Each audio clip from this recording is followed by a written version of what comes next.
Apex Online Racing is sponsored by Elgato, who created this lovely Stream Deck. For more information about the Stream Deck, the link is in the description below.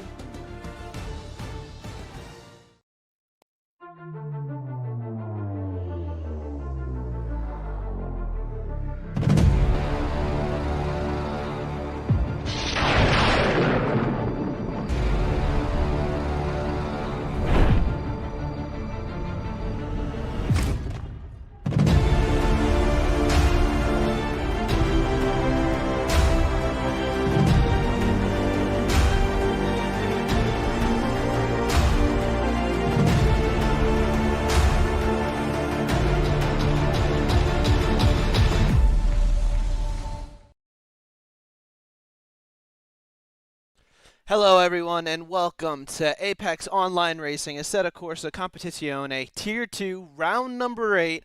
This is the final round of our championship this season, which is Season 6. And I am Fizzymon and I will be commentating one last time this season over some fantastic Tier 2 action. Now, if some of you saw yesterday during the Tier 1 race, Spa is our track, and it provides a ton of overtaking opportunities and fantastic battling. And I'm sure we'll see plenty of more action here today in Tier 2 once we get underway. Now, before we go ahead onto the track, since the drivers have not started qualifying just yet, we'll go ahead and take a look at a hot lap submitted by Connor Wright. Connor Wright is driving in the Assetto Corsa, did win one race this season at Imola. So we'll let him take it away around a very long lap. His lap time was 2 minutes 16 seconds.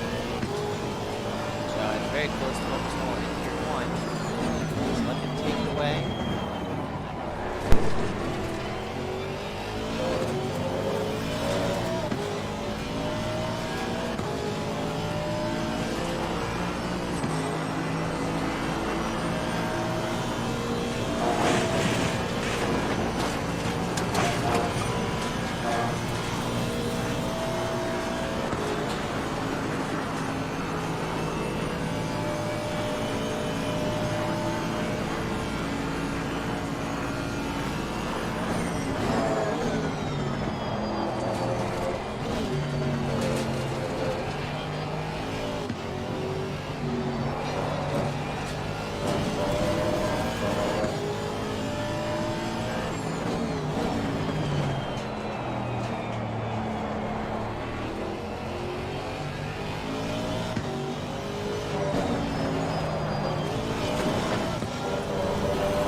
All throughout the season.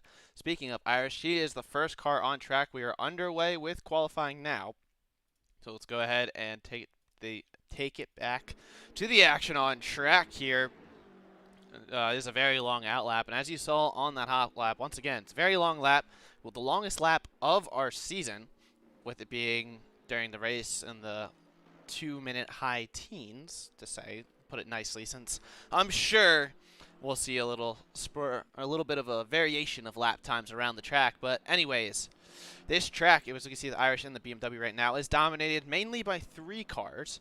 The Ferrari, which has been a dominant car all season long.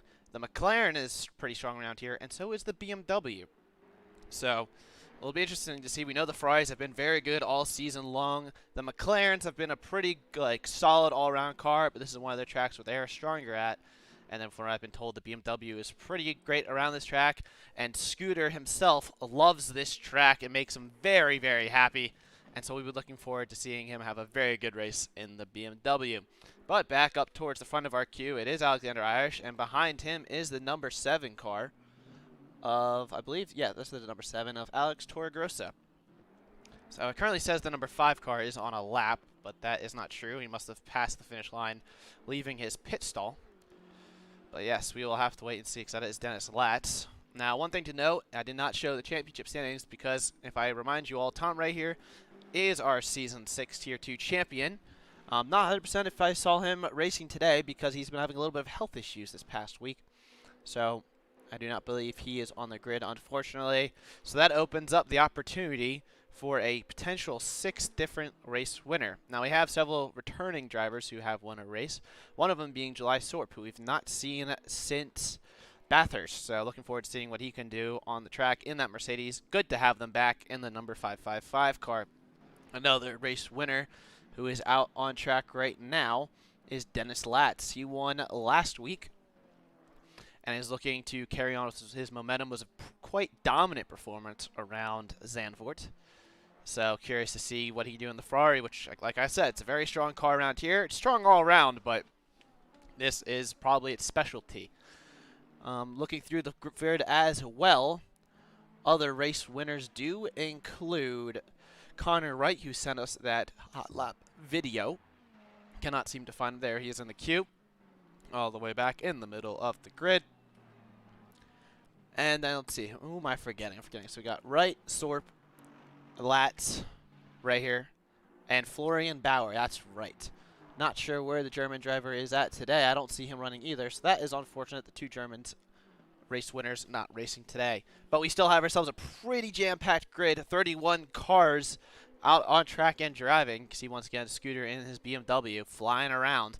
But let's take a look at the front of the queue. That would be Alexander Irish. He's going through Sector 3 now. I'll have to see what kind of lap time he puts down. One thing to note is, and what I've been told, is that a couple of the drivers, I believe Dennis Latz and possibly Hardenberg at least, have been able to break into the 2:15s. So if they can nail a perfect lap today, that miracle lap, there is a possibility we see Tier 2 have a slightly faster pull lap than Tier 1, but we won't get our hopes up because the Tier 1 guys are aliens, and even though these guys are aliens as well, we'll have to wait and see what they can do. The track is optimum, so it is very ideal for the drivers as Irish comes across the line with a 2:17.3, and Latz goes, thank you, I wanted to have a 2:16.8. So we'll kind of let the lap times come in here as Hardenberg goes P1 and let them all come in. I mean, we got a basically half a lap's gap between, it looks like, the back of the queue with a couple cars in between and then the front of it. So we'll be able to really assess what's going on as we go through the lap itself. So going ahead, I'm going to pull up a track map as well. I did forget to print that out once again, which is unfortunate. But in the meantime, it looks like Connor Wright is up to P3 behind Latz, so he split the Ferraris. You know, the Aston Martin is not one of his best tracks, but it is still a very good car around here. It's a good car all around as well, but it doesn't exactly have the top speed that the Ferrari has. Speaking of the Ferrari, Vulcan, as he checks, jumps to provisional pole with a 2:16.6. Great to see Vulcan up towards the front. Haven't seen him. We've seen him drive very well, but he hasn't pulled together like a top 5 finish all season. So it'd be very nice to see him pull one out.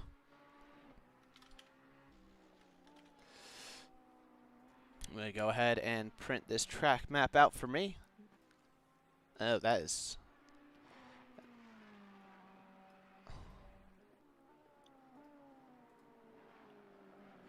Alright, yeah, so judging through the grid right now, Andy Vandervelde up to P5 in the McLaren. Adam Dubiel in at P6. Alexander Irish, after his first run, is in P7. Samir Fuchs in P8. So he's towards the back of the queue. We got Scooter coming across the line. He is going to be P12. Going to be displaced by the 41 car of Ole Pitschich. So another Aston Martin looking rather quick. Good to see the Aston Martin looking quick around here. I mean, again, it's not the car that we thought would be, I thought would be quick around here, but you know, I'm very excited to see. It's nice to see a variety of cars up towards the front. There we go. There's the track map printing out for me. But now, as the main part of the queue crosses the finish line once again, Irish is up to P8. A little bit of jumping around towards the back of the grid. But Dennis Latz has gone provisional pole. Where's Hardenberg out in track? Hardenberg crossed the line. He is not able to steal it.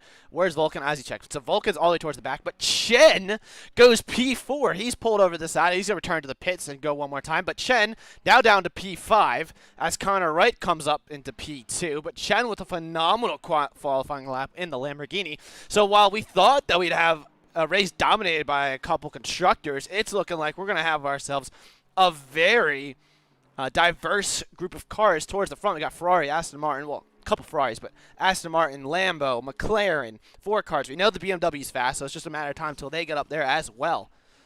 So that is 5 constructors who are showing a lot of raw pace around the track. No Mercedes up towards the front at the moment, but we'll have to wait and see what happens. Latz is currently still out on the track. A lot of drivers pulling off to the side. Latz is as well.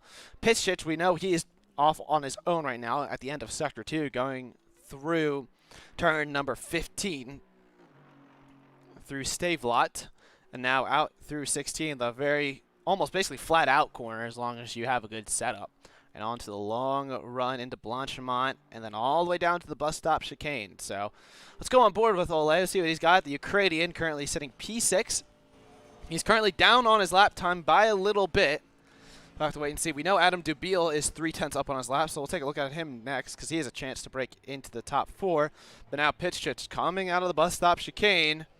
He's about even on his lap. Will we see an improvement from the Ukrainian? We will not this time around. Like we said, Dubiel is on a cracker right now. He's at the end of Sector 2. He is 3/10 up. He is flying right now. That could displace Ole, but he's going to need another 10th if he wants to displace Chen. Loses a little bit of time coming out of 16, though. So it's not ideal, especially now that it's all flat from here. So if you don't get a good run out of turn 16, this whole third sector is kind of going to be washed. But we'll have to wait and see. Samir Foch also on an improvement right now. It looks like someone else just jumped towards the front. I don't believe that was Volkanazicek. He might have.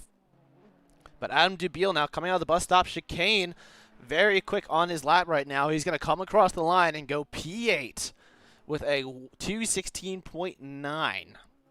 He returns to the pits now. But a lot of cars on out or hot laps. It's very hard to keep track of who's where. This track is a very long one. But we'll do the best we can. Meanwhile, where is Chen on track? He's on an out lap right now in the Lamborghini, going through the end of Sector 3. Let's see, who is on a hot lap? It looks like Ole Pitschich still out there again. He hasn't come to the pits, I don't believe, all qualifying. He's 2/10 up on his lap. So, Ole looking to crack the top 5 on those somewhat worn tires. So, I'll have to keep an eye on what he does if he decides to come in the pits. But we'll have to wait and see. No one else really improving on their current lap. Well, Jay Fang down the order. Where is he at? He's in the first sector. He's 4/10 up in that McLaren. He's down in P20, but 4/10 up would put him way up the order, as it's only a second from P1 to P26, with P26 being Scooter. So, not sure what Scooter's got going on there, but BMW is not looking too great. Anyways, back to Ole Pitschich. He's been displaced by, I believe, Alexander Irish is up to P6 now. But Ole Pitschich going through the third sector. He's 3/10 up on his lap.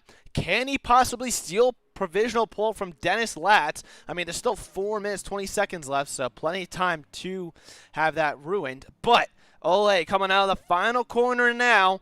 Will it be provisional pole or the front row? He's going to cross the line. No, it's only P3. Still a phenomenal lap, but that's a 2:16.5. So, from what I've heard, if the drivers still have at least a half a second to improve. So we'll have to keep an eye on it. The track conditions are pretty much stable. I mean, what we're seeing now temperature-wise. Ooh, and there's a crash in the background. That looked like it was Alexander Irish smashing into someone else. Let's watch that replay there. You know, we don't expect to see this kind of action in qualifying. Yes, Irish completely lost the rear end and took another McLaren with him. So that is not what we wanted to see at all. Irish is going to have to return to the pits to repair that damage. He has got enough time to go back out and do one more lap, but It's not looking too good. Andy Vandervelde, meanwhile, is 2/10 up on his lap. He's down P9. He just lost all that time, so I just commentator cursed him by the looks of it. But Vandervelde was doing pretty good, so must have gotten a poor run through campus and into Sector 3. Samir Foch also is on an improvement right now. Came out of Puan and going into the campus section now. 2/10 up on his lap. We'll put him into the top 10. But can he carry that momentum? He's got a new livery by the looks of it. So that's pretty cool. The Code Brown livery. So I do like that a lot. It's a very nice livery on that car. That's good to see it. Oh, it just tabbed out of the stream. That's not good. Need to pull up the chat in case anyone is chatting. I do apologize. I haven't had that up. And we'll go back up, pull up the chat window. Yes, there we go. Pull it back up. So we are good and underway. So Samir Foch now 3/10 up. Latz is also on an improvement, and so is Volkan Azicek. But we'll check on them in a sec. Samir Foch now coming across the line. He lost all that time in the bus stop chicane. He was 3/10 up, but wasn't able to match his previous best. And Samir does not improve at this time. Now looking at Dennis Latz. He's coming down the Kemmel Straight. It looks like he's got Connor right in tow. So two guys in the top 4 running very close together on track. In Sector 3, we got the 67 car currently on a lap. Let's go pull them up. Who is that? Can't find it for some reason. Oh, that is Volkan Azicek. He's actually coming through the bus stop chicane now. Do apologize. He is a 10th improved on this lap. Now he's 2/10 up. Volkan Azicek looking to steal back provisional pole position with a minute 30 to go, and that's a 2:16.3. So he's got time for one more lap with a minute 25 left to go. But Volkan currently sitting on pole position. How about that so far for the Ferrari driver? But meanwhile, Latz, we're going to keep an eye, all eyes on him. We know he's got Connor right in tow. Ole Pitchich is up to P3 now with a 2:16.5. I don't think I missed that. Or I might have missed that. I don't think that was recent now that I look at it. So I do apologize for missing that. But Latz right now going into the 3rd sector. He's improving on this lap right now. It's looking like he's roaring around the corners to see if he can steal back provisional pole. What does Latz have in him in this final sector? But crucially, Volkan is also a 10th up on his lap as well. So the battle for pole position is not over. Now Latz will come across the line and have enough time, just barely, for one more lap. So if he still has time to respond to Volkan. Meanwhile, in the background, you see Connor Wright. He has not improved at this time, or if he has, it's very marginal. Chen is in the pits. His session is over. So is Samir Foch's and Jay Feng. So 3 of them will not improve. Latz goes back up to provisional pole. Does Wright improve? Wright does have a slight improvement. He's up to P3. So it's 2 for all Ferrari front row, all Aston Martin second row. So some very competitive positions so far. Volkan Azicek, meanwhile, as the qualifying session ends, currently is improving. But let's look at the 3rd sector. We got the 20 car coming through the bus stop chicane now. That's Ray Aubie, currently sitting in P10. Currently, the Turkish driver is improving on the lap, and they will stay P10. Next up is the 35 car of Paweł Jarzbakowski, the Polish driver, going through the 3rd sector now. Not really on much of an improvement. Behind him, he's got the 67 car, Volkan Azicek. I think that's who we really want to pay attention to at this point. What does the Ferrari have it in them? 2/10 up on this lap. Can Volkan steal back provisional pole? Gets a pretty good run through the final sector. Volkan's very far up on the green delta this lap. Volkan's going to come across the line. It's a 2:16.0. Volkan currently sitting in provisional pole, but what does Latz have in him now? He's going through the middle sector. He's only a 10th improved. He's going to need to find more time in him if he wants to steal back pole, and needs at least 2/10 on this lap. So we'll keep an eye on Latz. Meanwhile, Alex Torregrossa is coming out of the final corner. He's currently sitting P17 in the Mercedes. He's across the line. He will stay P17. Pasquale Di Lucia is not far behind. Di Lucia sitting 13th in his Ferrari. Will he improve as he crosses the line? No. He stays there. Andy Vandervelde currently in the third sector. Oh, we got his car stopped on track. That's the 5. Dennis Latz is back to the pit. He will not improve. Let's see. Did he invalidate his lap there on the replay? Yes, he invalidated his lap, so he just bailed out on it. And Latz does not have an answer at this time. Connor Wright, meanwhile, is 2/10 up on his lap, currently in P3. Now he's 4/10 off of pole, so it's going to take a very much of a miracle through the bus stop chicane if Wright wants to steal pole position. But it's looking like he might be able to steal P2 and get on that front row, split up those Ferraris. Connor Wright out of the bus stop chicane and across the line stays P3.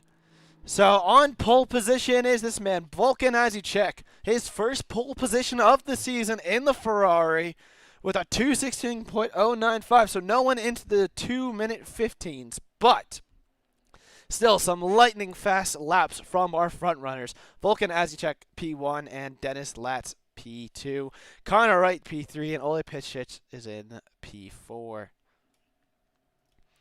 And Hardenberg reporting in the chat that he had 3 invalid laps in a row. So Hardenberg down in P5. Now he's definitely not out of it. You know, he's going to have a very nice slipstream into the combs. So we'll have to keep an eye now. We'll go to the helicam like always, and we'll go through the grid. Volkan Azicek, as you can see, currently sitting on a pole position in that Ferrari, looking to take his first race win of the season. Dennis Latz is sitting at P2. He's no stranger to the front row. Latz looking to make it 2 for 2 race wins out of these last 2 races. It'll be a tough order, but we'll have to see what the Germans got in them. In P3 is Connor Wright, another race winner. The British driver looking to get his second of the season. So we got 2 former race winners in the top 3. Looking to have themselves a nice battle. We'll have to see as drive-thrus do get issued. We have a drive-thru once again to Frank Petrozzini and Nico Ohl, the 2 of them starting at the back of the grid. So they will have to serve that in the first 3 laps of the race. Meanwhile, Ole Pitschich is sitting at P4. Let's see if we get a better. We don't get a better camera from the set 2, unfortunately, so we have to stick with the Kelly cam. In P4 is Ole Pitschich, the Ukrainian. Has been towards the front. He's got a podium this season, but he doesn't have that race win. We'll have to see what he can do in that Pitbull Racing Aston Martin. It is an all Aston Martin second row. Gillian Hardenberg is the first of 2 Ferraris on an all Ferrari third row. Hardenberg saying he invalidated his laps, but we'll have to wait and see. He's had good race pace in the past, but as long as he's got those tire pressures right, it's been an ongoing problem for him all season long. So if his tire pressures are good, I'm curious to see what Hardenberg can do this race. Can he finally get that race win victory he's been desiring so much? We'll have to wait and see. Alongside him is Adam Dubiel with another strong qualifying performance. We saw him start towards the front in Kielami until he got caught up in an incident. So curious to see how Dubiel gets on it. Hopefully he stays out of the incident, I guess you could say the incident MO today. We'll see what the Polish driver can do starting from P6 on the inside for Eau Rouge, but the outside, or inside for Radion. It's inside, outside, however you want to take it. But on the left-hand side of the track, we'll go with it that way. Chen starting P7. Another strong qualifying for the Chinese driver in the Lamborghini, as this 4th row is made up of 2 different constructors' cars of the Lamborghini of Chen, and in P8, the McLaren of Andy Vandervelde. Vandervelde started up towards the front before, but we haven't seen the British driver, really make up much positions when starting towards the front. So we'll have to see what he can do today. Behind him, though, is the BMW of Alexander Irish. Irish in that BMW. We know the BMWs are quick around here, so we'll have to see if his BMW is set for the race pace, which very well could be why that he's so far back down the order. Alongside him is the Turkish driver, Rhea Abi, in the Aston Martin, looking like rocking a new livery today. We'll have to see what they can do. Had a very good Imola, but since then, they've been a little quiet, caught up in a little bit of midfield traffic, so we'll see what they can do today. In P11, a very impressive qualifying performance from Andrade. Once again, he is in that McLaren 650S, and that car is not an easy car to control and keep up with the rest of them around him. So hats off to the Brazilian for making that car work all season long. And he's always had better races than qualifying, so we'll have to see what he can do from that 6th row. Alongside him is Paweł Jarzbakowski, the Polish driver in another Ferrari. He's been pretty quick this season qualifying. He's had some good races, but he hasn't really been able to string together a strong top 10. So we'll have to wait and see what he can do. Now, fingers crossed he does well today. And from the 6th row, it's looking pretty lightly. In P13 in the 7th row is Pasquale Di Lucia. We've seen him make moves in the races after having poor qualifying performances, and he's got some pretty good race finishes to his name. So we're curious to see what the Irish driver can do today. Alongside him is Dejan Militic in the P14 in that number 10 McLaren. The German driver has had some pretty good performances so far. With I believe his best one came last week at Zandvoort. So we'll have to wait and see if he can continue this hot streak. But starting from P14 now, we're starting to get to the part of the grid where it's going to be a little tricky. Behind him is Mateusz Kazicek, the Polish driver in the middle. No strangers are starting in the middle of the grid.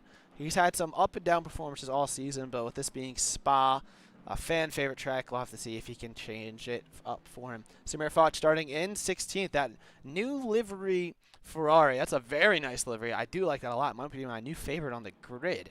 That number 8 Ferrari is looking very spicy. Hopefully we'll get to watch him a lot today, and hopefully he brings us plenty of action in that Ferrari. But he's in the middle of the field, so we'll have to wait and see. Behind him is the pink Mercedes of Alex Torregrossa. Torregrossa has had, the Spanish driver, he's had some up and down performances all season long. He was somewhat of a moving chicane last race, but he still had a very strong performance. He was able to keep D'Couza behind him. Speaking of D'Couza's got to look at that Mercedes once again. The two of them starting side by side in row 9. D'Couza the only Bentley left on the grid after we have some car changes. So D'Couza looking to clear that Mercedes really quickly, but he told me pre-race that it's not too great on the straights around here, and he's going to have to do it all in the corners. Starting in P19 is Alan Rake and the Ferrari. Rake has had a lot of unfortunate performances this season, but in the previous 2 races he's had a sort of a revival. So we'll have to see what the Algerian driver can do. Starting from P19. We've seen him start towards the back and work his way up. So let's see if he can give us one of those performances once again. Paulo Lima down in P20. He's always been a consistent driver for us this season. And Lima, the Portuguese driver, once again looking to repeat his fortune. Yuri Conjuglu down the order again in that Aston Martin. Conjuglu not having too great qualifying performances recently, but we'll have to see what they can do around this track. Fingers crossed we see Nuri work his way through the field. Beside Nuri is Jay Feng, the other Chinese driver on the grid. Feng's had a really good run of performances as of late. But starting from P22, his qualifying seemed to have not been too well today. Not sure if it was due to invalidations or whatnot. But Feng, with his little bit of a momentum he's got going, I expect to see him make up a few places as the race progresses. Behind him is Richie B, the Dutch driver, returning to us once again. He's looking to have a good result. I know he didn't practice too much for this race, so we'll have to see what he can do in that Ghost Racing Aston Martin. Alongside him is Scooter. Like I was told, Scooter gets very happy for this race, sometimes a little too happy. And Scooter might not be too happy starting down in P24, but I'm sure he'll do just fine in that BMW. July Sorp, welcome back. Starting down in P25, not an ideal starting position for the Moldovan driver, but Sorp has shown some insane pace throughout the season. During the first half of the season when Sorp was racing consistently, so I expect to see Sorp make up a lot of positions. John Sebastian Castaneda has also returned to us, but this time in the McLaren and not in the Ferrari. Castaneda, another driver who's no stranger to running towards the front, we should see carve up through the field. James Calley in the Lexus. That Lexus will be very quick on the straights. Question is, though, what can Calley do starting down 27th? The American of Sir Williams in that McLaren down in 28th is probably his worst qualifying performance of the season. He's had better qualifying performances in the race, so hopefully he has a reverse of fortune this time around. Mario Marin down in P29 in the McLaren. At number 11 McLaren, he's given us plenty of action these last 2 races, so I look to keep an eye on him today as the Spaniard gives us more action. Frank Petrozzini starting in P30 in that Audi. He's one of 2 drivers with a drive-through as a result of incidents from Zandvoort. So Petrozzini is going to have to a lot of work to do if he wants to catch up because the drive-through here is awful.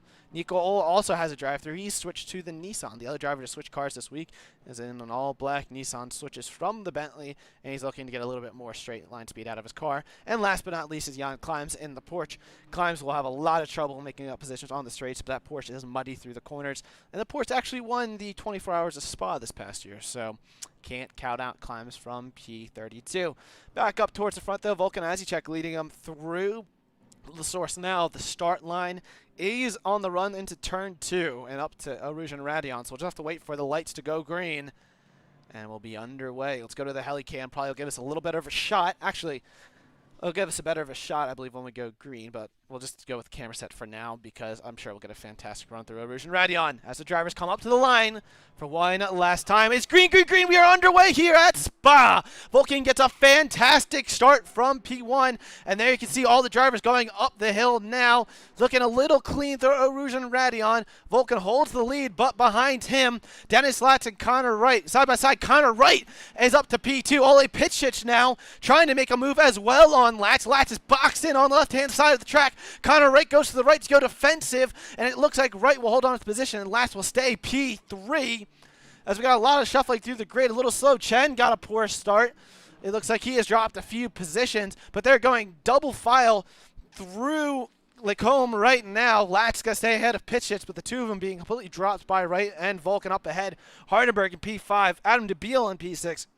Vanderbilt up to 7, Chen up into 8th, Irish into 9th, and Andrade up to 10th. A little bit of a gap now. They're going double file through the Brussels hairpin and now into No Name. The middle of the grid right now is providing a ton of action. Everyone is keeping out of each other, which is very good to see, as relatively clean running so far. But Di Lucia has lost a few positions. It showed in P11, but he's down the order. As you can see, there's Samir Foch in front of him along with D'Couza. Not sure what happened to his Ferrari. Gets a little close to that other Ferrari around him. Not sure which one that is. That is the 91 of Alan Rake. So Di Lucia lost a lot of positions, but back up towards the front now. Latz is behind Ole Pitchich and down to P4. So horrible start for our previous race winner. Hardenberg sitting in P5 behind Latz. He's going to look to clear Latz as he knows he's had a little bit of a rivalry going on all season long. But behind them, Chen and Andy Vandervelde, the two of them going side by side into Blanchemont and through it now. Who's going to be braver around the outside? Chen goes way too wide. They're double file. Alexander Irish is trying to get into the picture now. We're going to go double file into the bus stop chicane. Oh, we got a round Ferrari. That is Hardenberg. Not sure how he got round there, but Hardenberg went round. He's into the pits. Minor damage to other cars like Chen, I believe, had some contact there, but that slowed up a lot of the field. D'Couza's down the order a little bit. Andrade just made a fantastic several car overtake. It looks like no, that's Dubiel. Oh, but Alexander Irish loses the rear end of turn 1. He's got Dejan Milicic into the back of him, and I believe that was another McLaren of possibly Paolo Lima. Not sure how Irish just spun there, but they're going 3 wide. D'Couza's going 3 wide into Rouge and Radion. Lots of action in the middle of the field now. Andrade's lost a few positions. It looks like that Samir Foch and Alan Rake up a lot more positions now. D'Couza having to defend now from Irish on his left. And of course, look at this. We might go 4 wide down the back straight, folks. It looks like Fang's trying to find a way around Andrade. Yes, we are full ride. Oh, there's contact.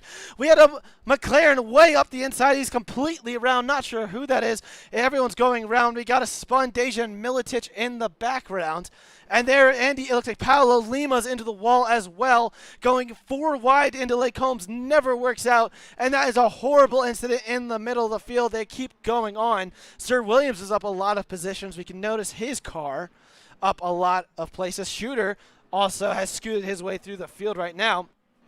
Sir Williams is up. The number 7 car off towards the back. That was Alex Torregrossa. Not sure how he ended up in the gravel trap there. We got several cars in the pits. Torregrossa is back into the pits. That's here. So Hardenberg into the pits right now. He's repairing his car. Frank Petrozzini has a drive-through. Jay Feng into the pits from damage. Richie B into the pits is from damage as well. So several cars getting a lot of damage. July Sorp, though, meanwhile, up to P18 has got D'Couza or Marlon Andrade behind. So a lot of shuffling of the grid right now. It's been a very chaotic first lap. first 2 laps. But up towards the front, Vulcan, Azicek, and Connor Wright have absolutely checked out from the field. The 2 of them just flying away. Vulcan, Azicek running away. He's got Connor Wright in tow, though, so we're going to have ourselves a fantastic battle for the race lead. But yes, that was a mega dive bomb by that McLaren. I'm not sure which McLaren that was. It was an all-black one. I believe that might have... It wasn't Mario Marin. That might have been John Sebastian Casanega. Yeah, that might have been Casanega, but we'll have to keep an eye on it as we go about the race. But yeah, that was definitely made no sense at all. But meanwhile, Latz has made a move on Ole Pishich into turn 1. But the question is, can he hold on? The Ukrainian got a very good run at the start of the race and made the move on the Kimmel Straight. Now, can he repeat it? I mean, look at that. Look at the rear spoiler of Dennis Latz now. He's got that Aston Martin, but the Ferrari's got a lot of straight line speed. Looks like Pishich is gaining a little bit. He's going to switch to the right-hand side of the track. Will he go for the move? No, he backs out of it and will hold position for now. Behind him, Adam Dubiel running in P5, the Polish driver making up some moves. And Andy Vandervelde up to P6, so how about that? Good start for the 2 of them. Chen is currently P7. He had a little bit of a rocky start, but that Lamborghini is cruising right now. Still in the pits is the number 10 car of Dejan Militic. So that is something to note. Alex Torregrossa has retired from the session, so we're down to 30 drivers as well. So that's a couple things to note at this time. Now in PA is Paweł Jarzbakowski, the Polish driver, also having a very good start. So the Polish driver is getting pretty good starts, keeping out of the carnage. Samir Foch up to P9 in that number 8 Ferrari. How about that? Very good start for the Austrian. Let's see if he continues this momentum. Alan Rake also up to P10. So a couple Ferraris getting some pretty good starts as well. Irish down to P11 after we saw him spin in La Source. Not sure if that was caused by anyone. Ray Aubie up to P12 and July Sorb up to 13th in the Mercedes. Andrade down to 14th after having a very good start. Got caught up, I believe, by the spinning BMW of Irish. Now he is down to 14th. Not sure if he has any damage. Nothing's visible by the looks of it, but we'll keep an eye on the Brazilian. He's got Di Lucia behind him, who also had a pretty shocking start. I believe had a poor run through Pouan. And that kind of it back towards the back of the field. It's pretty close. You know, you got battling between Marin, Scooter, and it looks like Lima's in tow, and up ahead is Sir Williams, so a nice 4-way battle, but nothing going at the moment. Now back up towards the front, though. Vulcan Azicek. It says he's a half second ahead, but let's go on board with Connor Wright. Wright is all over that bumper of that Ferrari. He is keeping Vulcan on his toes right now.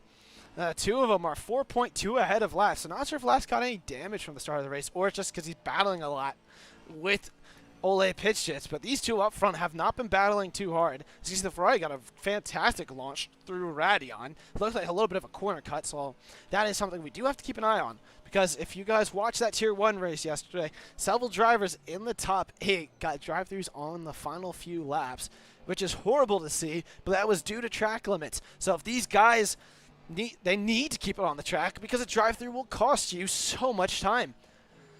I mean, you look at the likes of Frank Petrozzini, who's all the way down. He served a drive-through lap 1. He's currently going through Blanchimont, so a drive-through is horrible to get. Now, these 2 still have to serve a regular pit stop because the drive-through does not count, so that is not good to see.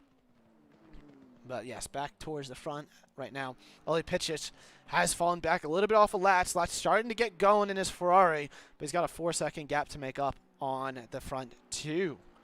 Meanwhile, in the field, Irish is really close behind Rake right now. Yeah, his BMW trying to make a move on the Ferrari up ahead. He's looking very quick so far, but he needs to keep his car and stay clean. Now, probably has a little bit of residual damage from that spin in La Source, so it looks like he got tapped by Dejan Militic while he was sideways. But it's looking like he's going to go to the left-hand side of the track going into the campus section, but he backs out of it at the last second. He's going to try to go to the right. He's trying to make it like a switch back through the campus section, and now he's going to go to the left-hand side going into Stave Lot. But once again, he can't really get a run through the outside. Rake positioning the car beautifully, and now the Ferrari's going to get a pretty good run through 16 now. He's got the BMW still in tow. We got ourselves a battle for P10. There goes the BMW. Gets a very good run, though. Got less downforce, higher top speed. They're going to go side by side going into Blanchimont now. BMW on the outside. And it looks like he's going to make the move stick before turn 18. And Irish is up to P10. Rake down to P11. A little farther back, you can see Cali. He's got Rhea Aubrey for company. Cali currently running in 17th. Neri Conjuglu is up to 60th. The Conjuglu with a very good start, getting up to P16. And Aubrey, who was towards the front, we saw them in, I believe, the top 15, now down to 18. So not sure what happened to the Turkish driver, but they have dropped off a tad.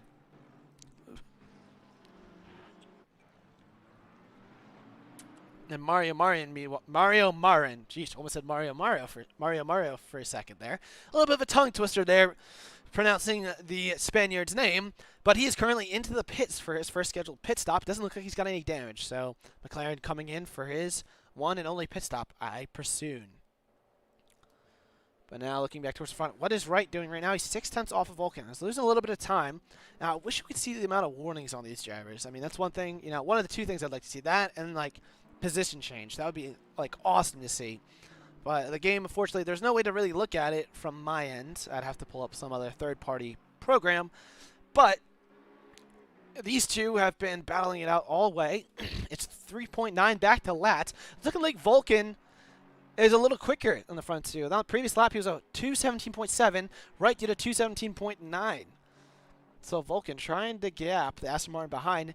Interestingly enough, Latch did a 2:17.7 as well the previous lap, and Ole Pitch just did a 2:17.9. So that's showing that the Ferrari is just a tad faster around here. So we'll have to wait and see. But yeah, that BMW has got a ton of straight line speed. Let's go check in on Irish now.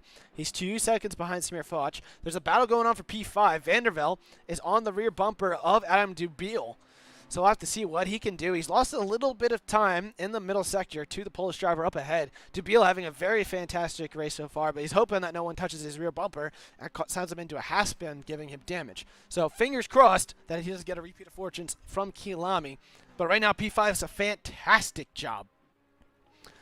168 without slipstream. That is pretty crazy to see. I mean, I don't know the actual top speeds because I haven't driven Spa in ages, nor have I actually been able to watch the speedometers of cars. But that sounds like it's about maxing out some of these cars, but beats me.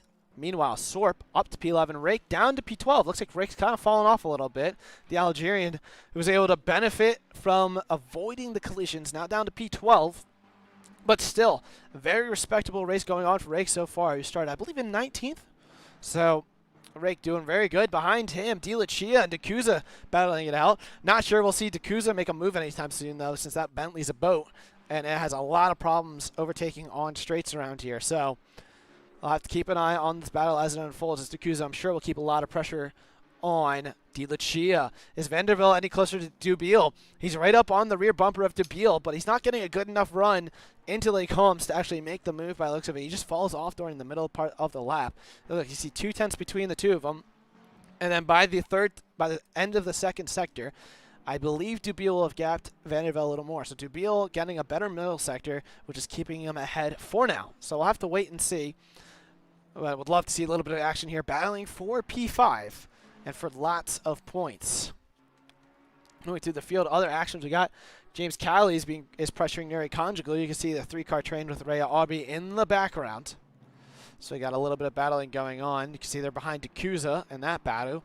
Meanwhile, Stuart Williams has gapped Scooter. Scooter down in P20, not having a good race so far. He's dropped off a little bit. Not the race he was hoping for, but now he's avoided the accident so far, and he's improving right now, but we'll have to wait and see. And yes, I do know his name is Shooter, but we're going to go with Scooter for the race. You know, it's one last time for the season, so we might as well make it happen. Jan Climbs up to P23, avoiding all the incidents so far. Looks like he's got the lap cars. I believe that's Richie B behind him. So Richie B must have taken a lot of damage on that opening lap. Not sure what happened to the Dutch driver, but he's currently at the back of all the cars, what I would presume is on the lead lap for the most part. You know, give or take Frank and Ole. If you count this train of 23 cars, I'd call that the leading train. And then everyone else kind of tailed off at this time. Meanwhile, the 14 car I believe, has come out ahead. So Jay Feng is not much farther ahead than some of the front race. He's got John Sebastian Castaneda behind. The number 10 car of Dejan Milicic in tow. And then not far back is our battle for the race lead of Connor Wright and Volkan Azicek. So we got lap traffic already coming into play here for the battle for the lead. I mean, these two are basically on par with each other. Previous lap, Connor Wright did a 2:17.6, so he's slowly catching up to Volkan. Probably getting a little bit of slipstream down the straights, which is definitely helping him. But with this lap traffic coming up, question is, will anyone go for an undercut, or will the driver stay out? We saw a handful of guys in Tier 1 yesterday go for those early pit stops, but we saw in the likes of Amir Hassini, who came in early. Looks like he struggled later on, so the undercut may not be good late in the race, but we'll have to keep an eye on it as it progresses. 45 minutes left to go. We are a quarter of the way done here in round number 8 at Spa. Plenty of action has happened. Meanwhile, Andy Vanderbilt still looking to give us plenty of action, but he's not close enough to DeBeal. Once again, 2 some tenths, basically 3 tenths at this point, at the end of Sector 1. But you can already see DeBeal starting to gap him a little bit in Sector 2, because that's more than a 3/10 gap between the two of them. As now they come through, exit up Pullman and into campus. Vanderbilt just not getting a good run now, but looks like DeBeal sliding a little bit there. Vanderbilt also getting a little bit of a slide. Oh, yeah, there's a huge slide from Vanderbilt, but he's going to keep control of it, loses the rear end a little bit on exit. And now as we come to the Sector 3 mark, these guys are really pushing the cars on the limit, and Vanderbilt lost over a tenth through the middle sector there, but he's got a very good run, goes very wide. That might give him a warning there, but he got a better run out of turn 16. He's gaining a little bit on DeBeal, but it doesn't look like he's going to be close enough this time around to make the overtake into the bus stop chicane. It's going to take a late braking maneuver, but Vanderbilt is a very smart driver, and he knows to pick his overtaking spots. Behind them, it looks like the 65 car Chen under a lot of pressure from Paweł Jarzykowski. Chen in P7, Jarzykowski in P8. So the Polish driver is having a very good race so far. Yes, it was 18C ambient, and it dropped to 23C track. The conditions are relatively fixed for this race, so that should kind of be the temperature across all servers, give or take a degree variance, I would assume. But yeah, so the conditions are basically constant for this race. As Yakuza's into the pits and his Bentley, so I guess he's kind of gotten fed up being stuck behind Di Lucia. But now Connor Wright has fallen off a little bit. He did a 2:18 last lap. He's not close enough to Volkan Azicek right now. Vanderbilt, meanwhile, not close enough to make the move on DeBeal. Cars have kind of stagnated a little bit, but we got a pretty big train, it looks like, behind Andrade. I believe he's the head of this train. No, the head of this train is Alan Rake. And behind him is Andrade, who's got, right now, alongside him, Pasquale Di Lucia. They're going to go side by side, but that 650S does not have the straight line speed that the Ferrari does. And Di Lucia is up to 13th, and Andrade is down to 14th. That 650S struggling right now as we got a 5-car battle for P12. So we'll keep an eye on this battle. Now you can look, Neri Conjuglu looking to find a way around to that 650S. But I think he's got to be careful because right behind him is Cowley. And that Lexus is a very quick one indeed as well. These guys keep battling it out. Not too far behind is Sir Williams and Scooter. So the two of them. And Ray Aubie. Excuse me. Aubie is in front of Sir Williams and then Scooter behind. So plenty of action going on in the middle of the field. Not too much between a lot of these guys. So I'll have to keep an eye as the race progresses. A lot of, like I've been saying, there's a lot of battles going on right now. But it looks like a lot of guys have kind of stagnated. So we'll just kind of keep an eye on it. You know, the closest battle has got to be this one right here. I'll just go on the rear spoiler of Rake. You can see there's Di Lucia, Andrade, Conju, Cali. Not much between the 5 drivers. I mean, Rake's got a little bit of a gap to Di Lucia. But it's a huge train forming behind the Algerian. He's now 6 seconds behind Sorp. So we saw Rake get overtaken by Irish and Sorp early on. Rake doesn't seem to have the race pace that some of the drivers have around him. He did a 2:20 last lap versus the 2:17 and 2:18 done by the drivers ahead. Sorp actually went faster than our race leaders on the previous lap. So Sorp, one to watch for as the race continues to go on. Chen, though, is into the pits for an early pit stop. The Chinese driver in the Lambo. So is Cali in the background. You can see that there. But this pace that's being set by Rake is clearly slowing up Cali. He's decided to go for an undercut, which is probably a smart move because Rake did a 2:19.8 last lap. As Andrade goes way too late on the brakes there into turn 1, he's going to lose positions to Ray Aubie and Sir Williams. As now as we look towards the back, let's go to Ray Aubie. You can see Sir Williams on the rear end. Actually, where is Andrade? Andrade was able to get ahead, got a good enough exit. I mean, but he went way too deep there, and that's not going to help your lap at all. So another thing to note, Samir Foch up into 8th. So Chen, we know Chen pitted, so that would explain how Samir Foch has moved up a little bit. Irish has run down Foch as well. I believe he was a little farther behind, but going out into the grass there is not what that Ferrari wants to do. It's not going to help your tires or your performance as is, but now he's got Irish coming up behind. Irish is showing a lot of straight line speed in that BMW. So we might have ourselves a battle for P8 and possibly P7 brewing on our hands. But Foch looking a little unstable right now in that Ferrari. Lost the rear end coming out of Lake Combs and then once again out of no name. And he's losing a lot of time to Irish behind. The Irish is on an improvement of a lap right now while Foch is down a couple tenths. So that is something to note. Yes, you can see as we come to the end of Sector 2. Doesn't look like Paolo Jarzbakowski is able to run away from Foch, who's having some issues. So, yeah, if Samir can kind of just keep his car going in a straight line, he should be able to pressure Jarzbakowski ahead and make a nice little battle for P7. But we'll keep an eye on this for now. Up towards the front, meanwhile, Connor Wright is 1.6 behind Vulcan right now. He's falling. He fell off 7 tenths that previous lap. Now at the end of this lap, it's not looking like he's going to be able to match Vulcan's lap time. Actually, I lied. They both did the same exact lap. 2:17.976 for the top two. As Latz into the pits for an early undercut. The German pitting from P3. He will certainly drop down the order. The question is, he should come out ahead of Chen. But where is Chen, you may ask? Chen is currently going through the exit con into the Brussels hairpin. So Latz will come out a little bit ahead. But interesting to note, now you can see Frank Pedrozzini and ideally that's Nico Ohl. The two of them who had that draft early on may provide traffic once our race leaders come and pit, unless those guys decide to pit soon. So we'll keep an eye on how that develops. A lot of developments going on because there is lap traffic up ahead. You can see Connor right here. Let's go on board with him. Actually, let's go on board with our race leader, excuse me. You can see there's traffic. Oh, there's Dejan Milicic into the wall. Not sure what happened there, but his McLaren is very beat up. It's a horrible race for the German driver. He's down in P28 now, and he's only going to drop even more because he's probably going to want to repair that damaged McLaren. He actually might have lost out of position down to P29. No, he has not actually aligned. Mateusz Kazicek is in 29 behind him. Also, another driver who pitted behind Latz was Marlon Andrade. So I think he kind of gave up being stuck in that queue, and he's into the pits now. He's stopping in his pit box now. So him and Latz both have very late pit stalls.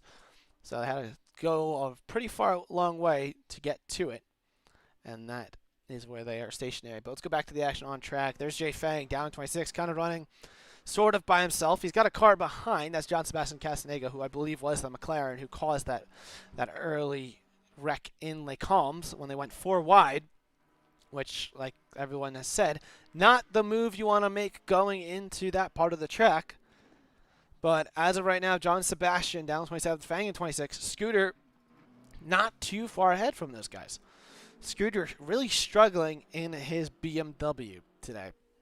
So, meanwhile, you can see the 65 car Chen has passed Andrade. Andrade leaving the pits now. He's got Gillian Hardenberg. Hardenberg really dropped off. He pitted very early on because he had that damage from that early incident. And now he's very far behind Chen. And he's going to come out just ahead of Andrade. Now, Hardenberg can go to the end of the race if he wants to, but his tires are going to die. You can see there's Callie in the background pressuring D'Couza, or being pressured by D'Couza. So this will be interesting to watch. Hardenberg losing a lot of time, unfortunately, not what he wanted. Meanwhile, up towards the front, though, our race leaders have pitted Vulcan Azicek, Connor Wright, and Ole Pitschich. Adam DeBeal still out on track. He will take the race lead. Or rather, he has taken the race lead now, as he has stayed out.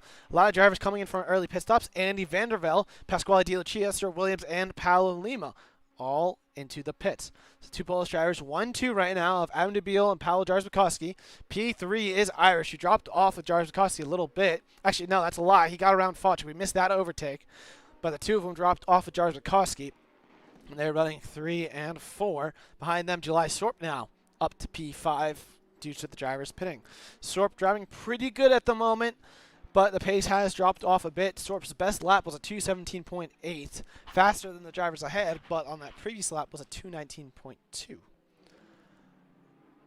So Scooter's car looked damaged. I did not happen to notice that. Let's go ahead. Let's go give him a little bit more love here. Give one of the coordinators some love. It looks a little beat up, a little dirty. Hard to see any visual damage. I mean, yeah, it looks dirty like he's been in the grass. Might have a little bit of damage, but it looks relatively okay for the BMW's standards. So, but we'll keep an eye on that. Down in P25. So his BMW, bright yellow compared to the somewhat of a dark background, so it kind of stands out, but he's not giving us much action at the moment. So let's go to the action on track. And that is Volkan Isaac leaving the pits right now. There is Frank Pedrozzini coming out of Radeon right now. So if you go on the rear spoiler, you can see there's Connor Wright. Frank Pedrozzini, though, is going to get ahead of our net race leader. That is crucial because he might hold up Volkan, which will bring Connor Wright back into the fold, even though he was about a second and a half before the pit window. And now there's 0.5 between Volkan and Connor Wright. So Volkan going for his first race victory. I'm not sure if it's his first career victory, but he's currently looking like he wants to get that race victory. But Pedrozzini, currently in P9, who has not pitted and served that drive-through early on, is currently moving chicane. So as you check, having probably not too happy that he got Pedrozzini coming out ahead of him. Meanwhile, Latz now 2.9 behind. Pedrozzini, if he parks the bus, will bring Latz right back into the equation. He's 3 seconds behind Wright, and he's gaining a little bit. You know, they're going to be held up, so we'll have to keep an eye on Volkan. Will he make the move on Frank? No, he tries to go to the inside of campus, but there's nothing going there. Pedrozzini's last lap was a 2:20.2. So that's kind of the pace difference. These guys, these race leaders, were doing 2:17s, 2:18s on average. So losing 2 seconds, if Volkan cannot get around Pedrozzini in the next half lap, Latz will be in the top, right behind Connor Wright, and we will have a three-way battle for the lead. There you can see Latz now 2.2 behind Connor Wright. It looks like Pedrozzini might be yielding a little bit. Volkan going to the left-hand side. He is through. Question is now, does Wright get through? Wright has to go to the inside, and Pedrozzini is round. He's completely lost the rear end, and he is able to keep it out of the wall. But that frees Volkan and Connor Wright. Wright lost a little bit of time. They're having to go take a compromise line into Blanchimont. But Latz is basically back into the equation now. Crossing the line, Volkan has got a second over Wright, and Latz is 1.7 behind Wright. So it's 2.7 seconds between the top three. As DeBeal pits from the lead, Jarzakowski and Konjgu all into the pits. Pedrozzini into the pits because now his tires are gone. So now we have 5 guys who have not pitted, and everyone else behind has. But we'll keep an eye on how this develops. Meanwhile, Andrade, a little farther down the road, looks like he was running pretty close to Di Lucia. Behind them, we got a battle going at 4P18. That is Cali and Dacuza. Dacuza trying to find a way through, but that Lexus is going to have a lot more straight line speed than that Bentley. You can see not a little farther behind is Mario Martin, Sir Williams, and Scooter. So this train that was like formed before, you know, it's still kind of doing the same thing. You can look behind again. I noticed that Dacuza, look at it. Let's go on the rear bumper of Cali. He's got that Bentley all over the rear end. Dacuza is really going to have to turn it up now. He's got to put the party mode on. Cali going very defensive. Dacuza not really getting the overspeed in that Bentley, though. And Dacuza's not going to be able to make it through. He's going to have to stick it around the outside going into Lacombe's.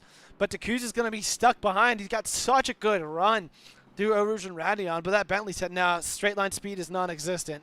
And I'll have to get stuck. But Neri Conjugly made a mistake now. We have a 5-car train here. Cali trying to go around the outside of Andrade through the Brussels hairpin. He's not going to find a way around there. And Dacuza, meanwhile, stays put behind. You know, these cars, there's nothing between them. Di Lucia gets a little up, like a little wiggly out of No Name. Now Cali trying to go to the inside into Poo on Andrade. Andrade breaks a little later. These cars got not much between the four of them, as this is the battle for P15. Neri Conjuglu is up to 14th. We're looking at Cali. Andrade is 16th. 15th is Di Lucia. 14th is Conjuglu. So you could say this is the battle for P14. 5 cars. Mario Martin and Sir Williams now at the back of this train, basically. Now they're basically within slipstream. So that is to note. But this battle is brewing. A nice battle for some midfield points. Some very fast runners here. All being led by Neri Conjuglu. At the front, the Turkish driver making up a lot of positions. He started towards the back. But you can see there Andrade under pressure from Cali. Cali's going to go to the left-hand side. Andrade goes defensive into the bus stop chicane. And Andrade breaks later, goes a little deep. Cali goes for a switchback. Doesn't make it work. Cali going for a switchback on the exit of the chicane. Sir Williams into the pits for a drive-through. Andrade gets a compromised line. Cali using all the slipstream. Dakuza looking to go on the outside. Dakuza going to switch. Cali going to dive it up the inside of Andrade into turn 1. They make contact. Andrade gets pushed wide. Dakuza makes contact now with going double file as Mario Marin makes a little bit of contact there with Cali, who loses out on several positions. But now let's go on the rear bumper of Andrade. He's got Dakuza behind him, Marin, and Cali. So Cali loses 2 positions when trying to get +1. But Andrade, you can see there's Rayo Aubrey leaving the pits. The Turkish driver also coming through as we're halfway through the race now. Aubrey serving the mandatory pit stop. Dakuza getting a very good run down the Kimmel Straight. Will the Bentley dive up the inside of that 650S? Not sure who's got more downforce. No, he will not. They will stay stationary. Andrade holds on to P15 for now, but it looks like ahead, Conjuglu and Di Lucia have pulled away a bit as this battle has now become a 4-car battle. Actually, Di Lucia cleared Conjuglu. They were flip-flopped before, so we got a pretty big battle here going for P13. Back up towards the front, though. Jan Climbs, only guy who hasn't pitted, now into the pits. That will give Vulcan, as he checked the race lead once again. Behind him, Connor Wright, he has gapped by well more than a second, now 2.1. And Dennis Latz is now 2 seconds behind Wright. So it looks like the traffic was not able to hold up Vulcan enough, and now he has just been released. As on the previous lap, he did a 216.9 to Connor Wright's 217.3 and Latz's 217.5. All 3 of these laps are personal best, as there's 3 of them gapping the rest of the field by a margin. But let's go ahead and look at the battling through the midfield right now. Di Lucia falling off the back of Conjuglu a little bit. Mario Marin lost a place to Cali. Cali back up at the 17th. Marin down to 18th once again. Not sure if Marin decided to yield, if he thought that he was in the wrong, or if Cali made the move on his own merit. But Cali up to P17th. Dejan Militic picks up a drive-through down in P25. You can see the drive-throughs starting to come in from track limits, so these guys got to be careful. Especially these guys up towards the front. If they get a drive-through, it could be tears. Now, another battle look at. Hardenberg has closed up on Samir Fuch for P10. So we'll have to wait and see. On the previous lap, Samir came, it was an out lap, so it didn't really close up, I guess you could say. Fuch rather came out of the pits. But Hardenberg, before he pitted, was ahead. But because he pitted so early, he's now behind a little bit. But he took a little bit of damage there. So see what the Numlops Shumiskins car can do behind another Ferrari. But Jan Klime's going to drop down the order. July Sorp now will be up to P11. So this now becomes the battle for P9 here, what we're seeing on screen. Sorp up to P11. So Sorp having a fantastic return to this Tier 2 racing. So that is how this develops. Behind him in that main battle that we were watching, the cars have kind of spread out a little bit. Scooter, though, has got Rhea Aubrey for close company behind. Scooter in 18th right now. Aubrey down in 19th. So it's looking like the Scooter's struggling a little bit, but the British driver, well, actually more so the Turkish driver behind of Aubrey, struggling a little bit more. The 2 of them not really showing that the kind of pace that I think they'd hope for today, but plenty of time left. Just got to keep it clean, and we'll see what happens. In the background is Paulo Lima, who I believe might have been caught up in those early incidents. We saw Lima, I believe, go off the track. So Lima, an unfortunate victim to those early lap carnage, or to the early lap carnage. But now you can see Scooter's having to defend from Rhea Aubie now, going through campus. Now Aubie diving up the inside into Stavelot. Scooter leaving the space, but he's got a better run out of Stavelot. Now through 16. But Aubie all on that rear diffuser. About a car length between the two of them. The question is now, is Scooter running as little downforce as Irish, or will he be under threat here? Aubie gaining a little bit, now gaining a lot more through Blanchimont. Now we're going to go into the bus stop chicane. Scooter going defensive. Aubie braking very late, going around the outside. Aubie trying to make it stick. Scooter leaving the space, and Scooter is down to 19th. Aubie up to P18. Great move by the Turkish driver, making it stick, keeping it on track. But does Scooter have an answer, though? He's right on the rear bumper of the Aston Martin. He's going to swing to the left-hand side of the track. He's going to try to go around the outside in La Source. But Scooter goes a little too deep, leaving way too much space. Flashes Aubie. I don't believe there's any contact there. But now Scooter, who went way too deep, has got Paolo Lima for company right behind him. The McLaren looking to make the move on the coordinator and steal P19. So Scooter losing out a lot of time there. He's got Lima for company behind him. We'll see if Lima can make the move on the straight now as we go ahead. Otherwise, we will go ahead and take a look at some other battles on track. Lima squirming a little bit, trying to unsettle Scooter, but it looks like Lima will stay behind Scooter for now. Another battle a little farther behind these two is the battle for P21. John Sebastian Castaneda, who was that McLaren involved in that early race carnage, has got Fang for close company. The Chinese driver not having a good race in P22. Castaneda not having a good debut in the McLaren either, but they're still going, and that's all that matters, I believe, at this point. Chen also has retired, so not sure what happened to the Chinese driver. He was looking like he was going to be very fast today, but I did not notice it until now. But Chen has retired. That is unfortunate because he was looking mighty quick in qualifying and had a good start to his race. Not sure if he was having any problems or anything, but it looks like when he came into the pits earlier on, he came in and retired. Dejan Milicic into the pits once again. He might be coming in for retirement as he is very far back from the field. He's just had a horrible day. And unfortunate to see the German driver have his final race of the season end like this. Nico Old down in P28. He gave us some early season strong performances, but now that he's in the Nissan, he's not had a good race at all, having to start out with a drive-through. He's also dropped off of Frank Petrozzini a lot. The Audi was with him after serving the early race drive-throughs due to previous penalties, but now Ole has fallen off a lot more, 7.4 seconds to be exact. So Ole with a little bit of side pod damage as well, so he might have slapped the wall or something, but not a good day for the German driver. Frank Petrozzini up ahead, another driver who's not having his best of days. That's mainly due to the fact that he had a drive-through. He's had a very solid race, but it's kind of just been a no-man's land. So unfortunate to see him kind of have this race in his last race of the season. But the French driver, he's given us a pretty good season, some pretty good action. So hats off to him. We look forward to see if he can maybe try to run down Sir Williams, who is the American up ahead in P26 in the McLaren.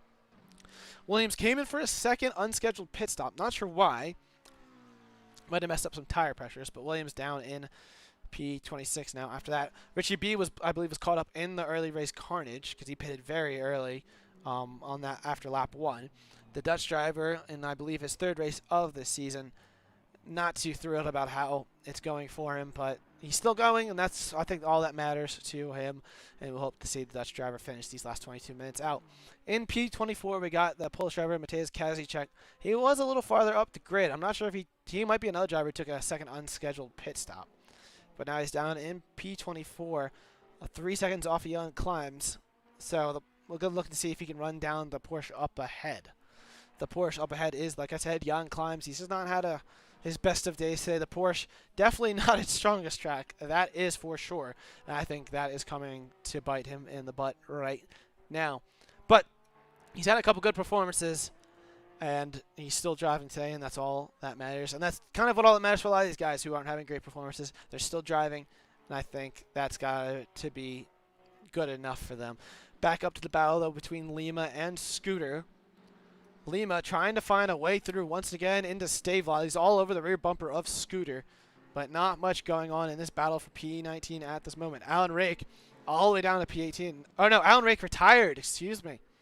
So the Algerian, who was having such a good race, he was running in the top 10 at some point, retired from the race. Not sure why.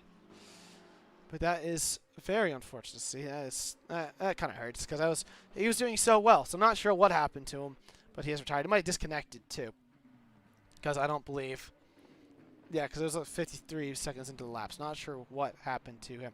Mario Marin up into P18, the Spanish driver. He's had a pretty good day so far. A little lonely after starting a little farther down the back, but Marin, you're trying to string it together one last decent result. Get some nice points in the bag to end the season.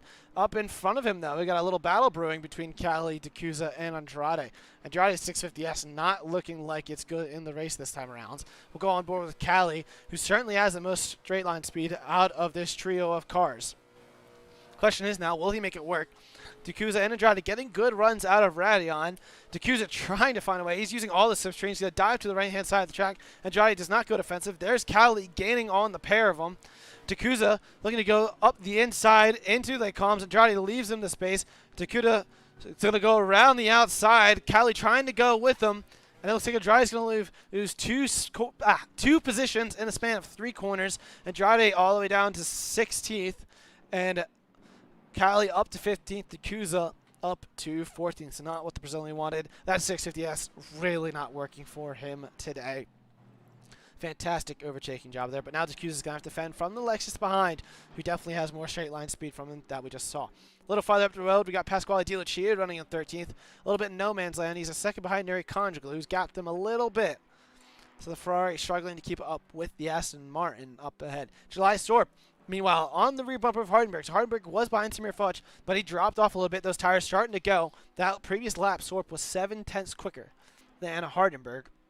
And now Sorp looking to make the move stick, probably into the bus stop chicane. We'll have to see what they can do. Sorp, the Moldovan, is a previous race winner. Hardenberg is no, and Hardenberg is a very experienced driver. The two of them have battled before.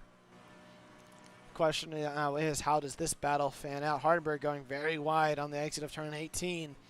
It looks like he's struggling. Those tires are not optimal anymore, that's for sure. You see he brakes very early. He's just trying to do some damage control, currently running in P10. So we'll keep an eye on this battle. Another battle to keep an eye on. Connor Wright is closing in a lot. He's caught back up to Volkan Azicek. Volkan lost a second to Wright on the previous lap. That Ferrari really falling off all of a sudden. Not sure if a mistake was made and whatnot. But the battle for the lead is on. There's 19 minutes to go, give or take a minute based off the final lap. And Wright has caught back up to this, so we'll keep an eye on this battle once they get into an overtaking zone. But back down to July Sorp and Hardenberg. Sorp all once again on that rear bumper of Hardenberg. But will that Mercedes get enough overspeed down the Kimmel Straight? It's a long one, but that Ferrari's got good straight line speed. Sorp going to go to the right-hand side of the track, going for the inside line. Into the column. Sorp is side by side. Hardenberg leaves the space, and Sorp is through. Sorp is up to P10. Hardenberg down to P11. A very good move by July Sorp there. Up to P10 and into the top 10 once again. Back to the battle up front, though. This is what we want to see. Can Volkan Azicek secure his first race victory of the season? Or will Connor Wright get his second one? Now, Wright has shown us all season long how to overtake. He's put on a clinic some races, in particular at Suzuka, when he had to serve a drive-thru for speeding before the race started. And so he is no stranger to making overtakes, but now he's all on the rear bumper of Volkan Azicek. He's getting a lot of overspeed. That Ferrari up in front is struggling in this latter portion of the race.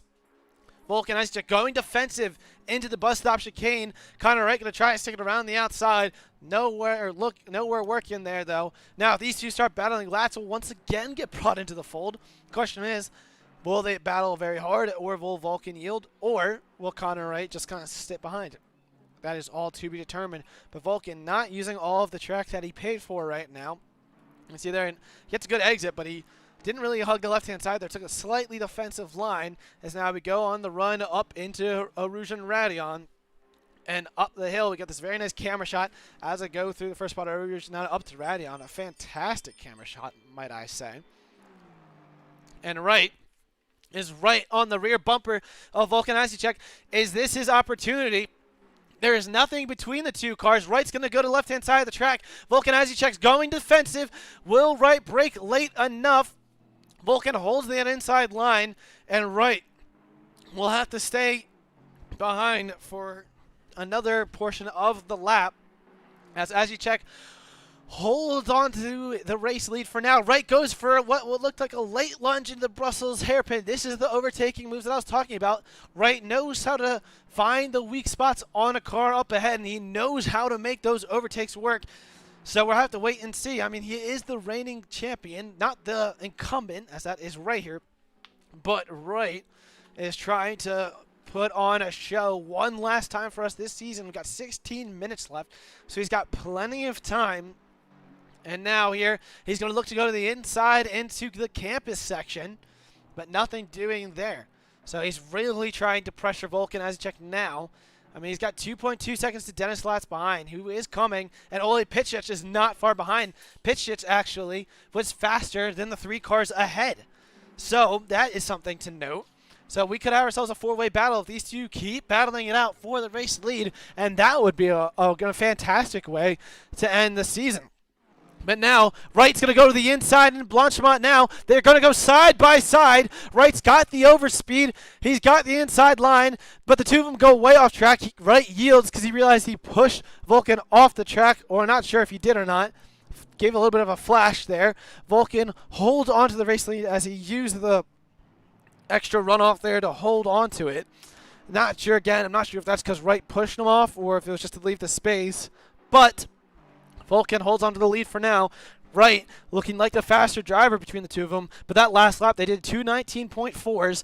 And compared to Latz, the 2:18 flat, and Pitchich to 2:17.5. So we have ourselves a 4-way battle for the race lead here. Wright going for a move into Eau Rouge. Oh no, is he going to make it stick? No, he's going to sit behind Vulcan now. But he is right on the rear bumper of the Ferrari up ahead. Looked like Vulcan cut the exit of Radion a little bit there.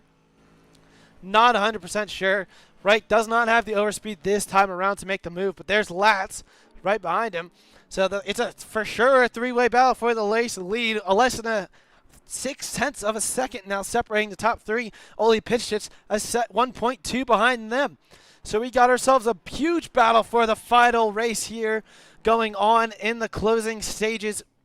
We are on lap number 20 here, and it is all going off for now. 3-way battle because Wright's got to be careful now. He needs to clear Vulcan as he check because he's much faster, but he needs to do it now and account for the fact that he's got Dennis Latz behind. So if he tries to go to the outside and leaves the inside vulnerable, Latz will take the opportunity and try to go up the inside there, as he is definitely another driver who's very good at overtaking and very good at picking and choosing his spots as well. So we'll keep an eye on this battle. This is the battle for the race lead. There are other battles going on the track right now. Cali was battling Andrade. We'll go ahead and quickly look at that. See Cali not around Andrade just yet. He's kind of stuck behind there. Another battle is DeCusa. He's holding up Aubie and Lima behind. And then De Lucia has cleared Hardenberg. So Hardenberg really struggling in this later stages. Eric Conjuglu has gotten ahead of the two of them again. So De Lucia and Conjuglu battling it out a little bit more. So that's a little bit of an update of the battles through the midfield right now. But back up to the battle for the race lead. Connor Wright waiting to make the move on Vulcan now. He's got the overspeed once again. He's going to try to go around the outside in the bus stop chicane. They are side by side. Vulcan closes the door, though, on the second part of the chicane. Wright's not going to be too thrilled about that. They both get compromised exits, and there you have it. Latz and Ole Pitchich officially are back into the battle. It looks like in the middle sector, though, Latz loses time. Vulcan goes very defensive, though, into the source. Not sure where he just went. Did he just go off the track? Yes, he went way off the track there. Not sure what happened there. But that gives Connor Wright the race lead. Vulcan Isaac locked up into La Source. Connor Wright seizes the opportunity. He is up into the lead, but will those Ferraris get the overspeed down the back straight now that they have the slipstream? They certainly have more straight line speed off the rip. Now the helicam right now, you can see Vulcan going to the left-hand side of the track. Latz has the overspeed. Are they going to go 3 wide? No, Latz backs out. Wright going to go side by side with Isaac. Isaac holding the inside line. They're banging side pods. Wright gets forced way too wide. Vulcan gets very loose. Wright's going to have to Field inside behind Lance. And oh, Volkanesiak loses the rear end completely. He is round, and that is tears for the number 67 Ferrari. He's able to straighten it back out. Looks like he just lost the rear end on his own there. I didn't see any contact. We'll rewatch that on the replay from the helicam. We'll look at that. So there they are. They're going side by side down the Kimmel Straight into La Source. Yeah, so there's the banging side pods. Vulcan gets a little loose, so go on the rear diffuser. His car's very loose here. He might have got a little tap there from Lats. Hard to tell. And then he kind of just gets finished off by Pitchers, who couldn't do anything to avoid. It was hard to tell. The helicam didn't really show any contact there, but it looked like Lats kind of did make a little bit of contact with that rear diffuser, Vulcan Azicek. And our former race leader is now down the order. It is heartbreak for that Ferrari. He's down in P6. That is not how he wanted to finish this race of the season. Lats, meanwhile, yielded a little bit. I think he felt a little bad because he let Connor Wright back through. Then Azicek is pretty far down the order. And now Connor Wright is your new race leader with 10.5 minutes to go, looking for his second race victory of the season. He just kind of needs to pull away from Lats and Pitchers in these latter stages of the race. Vandervelde up to P4. He's having a phenomenal drive. A little bit in no man's land, but he's up to P4 now with Azicek losing positions. Paolo Jarzakowski having his best race of the season by far in at P5. Vulcan off the track once again. It looks like he has got a little too much damage. And our former race leader and pole sitter, his race was going so well, but then his pace kind of dropped off in the last 10 minutes. He's going to drop way down the order. Not sure if he's going to come in. He's going to dive into the pits now. Not sure if he's going to retire or just repair the damage. But that is horrible to see happen to our pole sitter as he's into the pits now. July Sort, meanwhile, gets promoted to P9. Mir Fudge into P8 and Alexander Irish into P7. He's run down Adam Dubiel. So the Polish driver's in P5 and 6 right now. Having a fantastic drive, but now Irish in that Beamer right now on that rear bumper of the Ferrari. Will he have the overspeed down the Kimmel Straight? Dubiel is going defensive. They're picking up the marble. Irish going to the left-hand side of the track now. He's got a nose in there, but he's not alongside enough to really make it stick. And Dubiel will hold on to the position for now. So Adam Dubiel holding on to P6 for the time being. Irish staying in P7. This is probably one of our closest battles on track right now. At this point, we have a car off in the third sector. That's the 45 car of Nico Ull. He is struggling a lot. He is currently, though, not too far ahead, though, of our race to leader. So if he keeps struggling, that could cause problems. Meanwhile, John Sebastian Castaneda has a drive-through for track limits, I would presume. So the McLaren will have to come into the pits, and his day is going to continue to go downhill.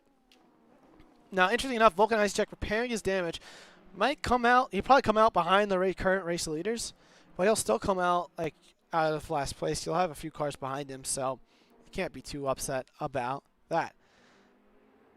But speaking of who can't be upset, Irish getting a little squirmy in the middle sector. Lost a decent amount of time to Dubiel there, but almost 0.6 of a second there. He was almost side by side with Dubiel at the end of sector 1, but through sector 2, that Ferrari is just that much quicker. And now the BMW using his straight line speed to kind of close this gap back up. So I'll have to see what he can do here. I mean, heavy braking zone here, and then a somewhat heavy braking zone into La Source to close it back up. See how the Beamer is under the brakes. He's gaining a little bit of time on Dubiel. Looks like Dubiel's just got good cornering, but straight line and heavy braking. Irish, actually, I don't know. Never mind.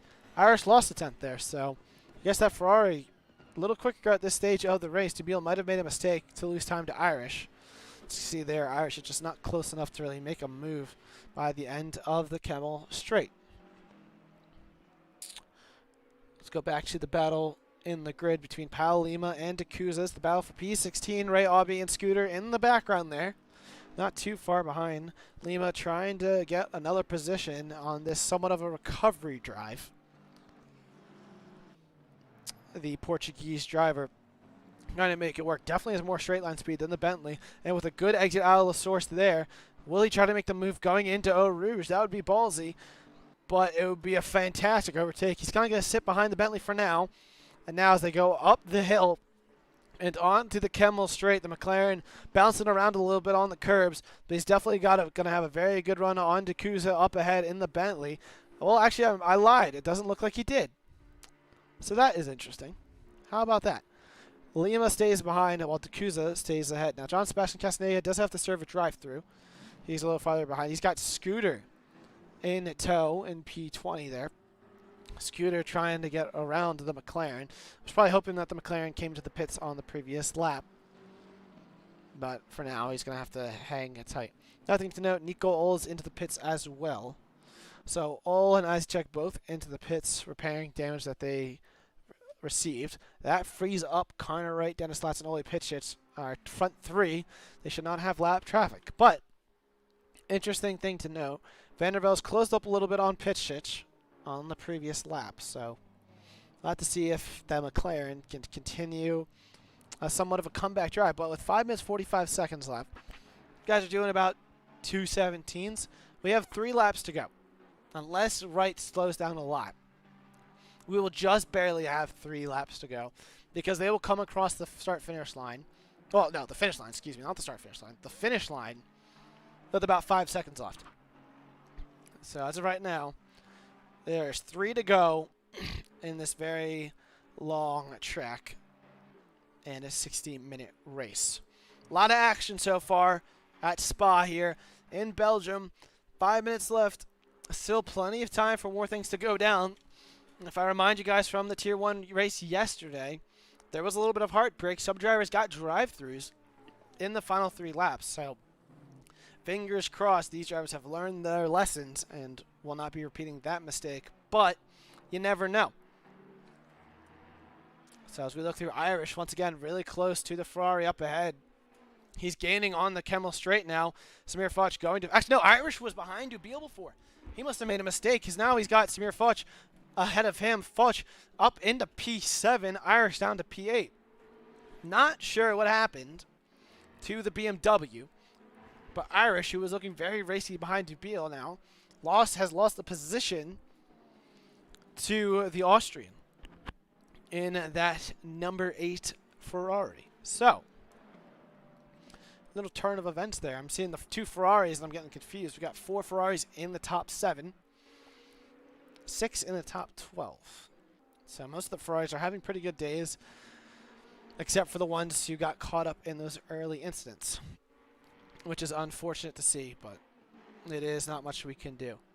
Now, it looks like Volkan Azicek has retired from the session. Nico Ohl is the last car still running down in P27, so our pole sitter has retired. And our former race leader does not what we want to see him end his race. Kind of looks like he kind of just got tapped there by Dennis Latz. Hard to tell. I mean, we'll let the stewards judge it after the race. But a heartbreak for the Ferrari. But now, Connor Wright and Dennis Latz coming out of the final corner now. 3:24 left. So apparently I am horrible at math because it's 3:22 cross the line. These guys will cross the line once again with a minute left to go, not 5 seconds. My math is horribly wrong there. And so we still have 2 laps to go, folks. Anything can happen. Latz 1.4 behind Wright. He's not really gaining. He just matched Connor Wright on the last lap. Vandervelde, meanwhile, is gaining on Pitchich still. He's actually gaining on the top 3, but he's only gaining by a couple tenths, which with 2 laps to go, that is not enough when you have 2.7 seconds between the 2 of you. So it's a great end of race pace by Vandervelde, but it's not looking like he's going to be able to catch up to the front 3. So looking through the field, what other kind of action do we got going on? Irish is still behind Foch in the BMW. He's not really close enough. He's getting slipstream. Foch going defensive now, so maybe he might get a little bit of an opportunity there. He's got some overspeed. As we go into Lake Holmes, Foch goes defensive, parks the bus on the apex, and holds on to the position. July Sorp, meanwhile, up to 9th. Sorp has had a phenomenal race. I'm not sure how many positions. But the Moldovan is having a fantastic drive, up to P9. Neri Conjugul, another driver who started way down the order, up to P10. So the 2 of them, you could argue, could be driver of the day, just how they've been able to stay out of accidents keep it going and show some great pace. Because Conjuglu now has gapped Di Lucia by 3.1 seconds. Di Lucia lost over a second on that previous lap to Neri up ahead. Go through the field. Any other battles? Got Ray Aubie on the rear bumper of Paolo Lima. The two of them behind Yakuza. No, Aubie going up the inside. Now the outside for No Name. They're going to make a little bit of contact there. Aubie's going to have to back out of it, and Lima's going to hold on to P17. Yakuza has gapped these two. They're going to battle it out. Scooter has fallen off a lot farther back because he was right behind these guys. Now he's down to P21 behind Jay Feng and Mateusz Kazicek. So not sure what happened to Scooter. But Aubie all over the back of Lima. Meanwhile, Connor Wright has started the final lap of the race. Latz gained on that previous lap by a few tenths. So he's got to be hoping for Wright to make a mistake on this first part of the lap so he can have one last opportunity into the bus stop chicane. So we'll have to wait and see now. Final lap of the race. Latz is closing a tad, but it's not by enough at this stage of the race. Vanderbilt got half a second on pit stitch that previous lap, but another case of a little too late. We also have another battle that looks like brewing way down the order between the 533 car of Sir Williams and Richie B. Yes, these two drivers battling out for P23. Not as close as they were at the end of the first sector. The American trying to catch back up to the Dutch driver, but we'll keep an eye on the front pair right now. Latz trying to run down our race leader, Connor Wright, in this closing stage. Connor Wright a little slow on this lap, so is Latz though, so it's not going to help Latz. It's going to definitely help Wright. They go through No Name one last time, and on the run to Puan now for one final time this race. Two of them have gapped Ole Pitschich, the Ukrainian. Won't be too happy that I wasn't able to win the race, but has got to be very pleased with his return to the podium. It's been a while. He's got a string of poor results recently. But P3 has got to be awesome for that 41 Aston Martin. But all eyes on Connor Wright right now. He's got a second still to last. Latz is kind of closing in a little bit through this middle sector on this final lap. Curious to see if there's any fuel saving measures going on. You can see they're 9 tenths behind. But Latz is not close enough to really make an overtake into the bus stop chicane for this final lap. It's just a flat out run at this point. Just got to keep it on the track. That's all these guys got to do. And it'll be 1-2 here. Connor Wright looking to win for the second time this season. He'll keep it at 5 different race winners this season, which is still a huge number. He'll be the only other driver to have more than one race victory this season. He finished P2 in the championship officially, I believe last week. And Connor Wright comes out of the final corner and wins here at Spa. The British driver with his second race victory of the season. Dennis Latz comes home in P2 for the third time this season. Ole Pitschich rounds out the podium in P3. Andy Vandervelde finishes 1.4 behind Pitschich, finishes P4 for his best result of the season. Paweł Jarzbakowski, another driver with his best result of the season. Polish driver finishes P5. What a drive for the number 35 Ferrari. Adam Dubiel, finishes P6. Samir Fudge in P7, another guy, or a couple more Ferraris having their best results of the season. Alexander Irish in P8. July Sorp, a great return to AOR drive, finishing P9. Neri Conjuglu down to P10, well, up to P10 after bad qualifying. Di Lucia P11, Hardenberg P12, Andrade 13th, Cali 14th, Yakuza across the line for 15th. Lima will keep Aubie behind and will cross the line in P16. Rayo Aubie, the Turkish driver, down P17th. Mario Marin will finish 19th. Fang 18th. Actually, Marin down to 20th. Mateusz Kazicek got him on the last lap. Not sure what happened there. Behind him, it looks like Scooter is under pressure from Climbs, and Scooter loses out to Climbs up on the run to the line. That Porsche gets a great run out of the final corner. Climbs finishes P21. Scooter down to P22. Richie B is going to be P23, just barely, with Sir Williams in tow. I believe he did not pit after pitting lap 1, so great job by the Dutch driver to pull that off. The American down in P24, Sir Williams. Hats off to him. John Sebastian Castaneda running P25 right now in the McLaren. Frank Pedrozzini will be the last driver to cross the line. He's running P26, and Nico Ull down in 27th in that Nissan. He has finished the race in the pits. And we'll just watch the Audi here as he comes into the bus stop chicane for the last time this race. That yellow Audi, number 3 Audi's giving us plenty of action. I know we got fans of his who usually watch, so here we get a good look at that Audi here as he crosses the line and rounds out the grid for today.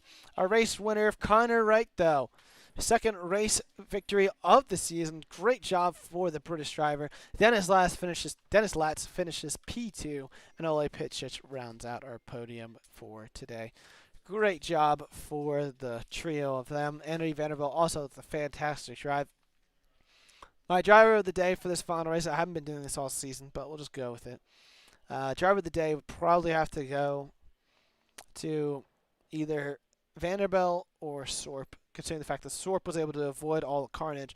But Vanderbilt, we haven't seen him show front-running pace, and in that second stint there, he showed a lot of pace at the end of that race there.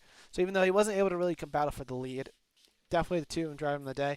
And then an honorary mention will have to go to Vulcan as he checked. He was having such a great performance, was leading from the race, his best performance of the season.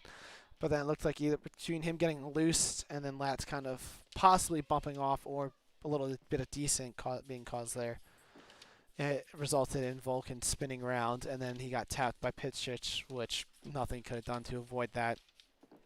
So heartbreak for the pair of them. Well, for Vulcan. Pitchich took a little bit of damage, which might have been why he was not able to keep up with Latz and right at the end there. But it was a fantastic final race of the season here at Spa for Season 6. We'll wait for any post-race interviews now. Let me go ahead and leave the lobby, disconnect from the server. And we'll go ahead and wait to see if any of our drivers want an interview one last time this season. We got, looks like Connor Wright and Gillian Hardenberg in the ready for interview box along with Eric Conjuglu. So we'll go right down the order. First will be Connor Wright. So let's give me a second. I'll get him in here. Our race victory for the final race of this season. So give me 1 sec to get him all set up.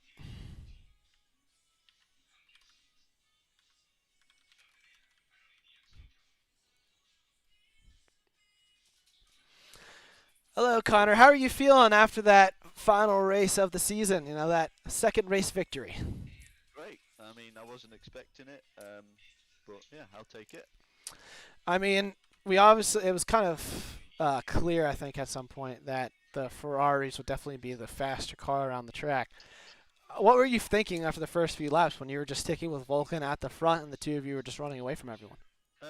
Well, going off of what happened in Tier 1 yesterday, I knew the tyres were going to be a struggle after the half hour, so I just thought I'd sit there in the slipstream and just try and pull away from the guys behind, not really go for an overtake and just wait until the pit, try and do something. But yeah, Vulcan was very fast. I've just seen that he was fuel saving in the second stint, so that's why I managed to catch up again. I think I went for a move in Blanchimont, and then he came back round, I think, off the track. So, yeah, we saw that move. We weren't sure if there was any contact between the two of you. What we originally presumed was that there was some kind of maybe a little bit of contact, but I mean, in the end, you were able to get the position in, albeit Vulcan did get spun off, not by your hands. No, but I had to avoid it, which was pretty scary. Yeah, there was 4 of you in that little cluster there, and I think Vulcan came out the worst, and then Pitchich behind was kind of coming around the corner and then was kind of like, what the heck? Yeah. But that was a fantastic final race of the season. Now comparing to your other race victory, obviously, would you think that this was the better one out of the two, just seeing how much action there was?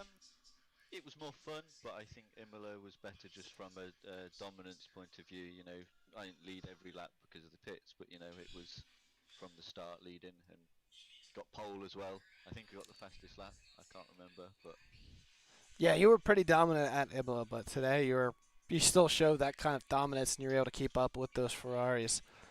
Another question for you. Now, we saw in the Tier 1 race yesterday, a couple drivers got drive-throughs at the end. Was there ever at a point in the race where you were concerned about track limits? yeah, lap 1 I got 2. Oh 2 my warnings gosh. straight away, so that was pretty scary. So I was safety lifting a lot in Eau Rouge, just to make sure that I didn't get anything. It did mean that Latz was catching in the first sector a lot, but it was worth it just to not get the drive-through. I mean, yeah, you were able to hang on there at the end. Um, fantastic job, fantastic season. Now, I guess I'll have to ask, what was your highlight of the season? I might have asked this last week, Uh, but all 8 races are done. You know where your highs and lows have been. What are your highlights? Surprisingly, I'm going to say Suzuka just for the comeback drive. I mean, I'd hoped that if I hadn't have got the drive through, I'd have been able to win there. But I think I managed to show good pace and come back through the field quite Yeah, strong. yeah, you definitely showed a lot of good pace there. That's kind of, I was referencing that at some point when you were behind Vulcan up ahead. I was like, he showed us so much overtaking at Suzuka, and so I was hoping that you would give us one last overtaking masterclass. That's what I would consider it because you've pulled off some overtakes in some very unorthodox positions, and you've made it work beautifully. Thank So, you. like, no, thank you for giving us the action because I've caught most of those overtakes on stream, and it's just been absolutely fantastic to watch. So, yeah, thank you for a fantastic season.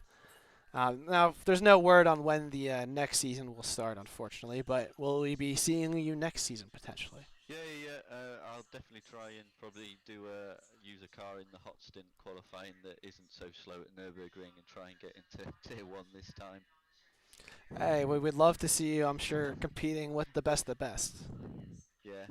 I'd miss your stream though if you were doing Tier 2 still, because you've been very good with the commentary. I've loved watching it back after each race. I do appreciate the kind words. Unfortunately, though, next season, since I am in America, I hopefully will have a full-time job. So unless I'm not working full-time Ah, since I graduate from university at the spring, okay.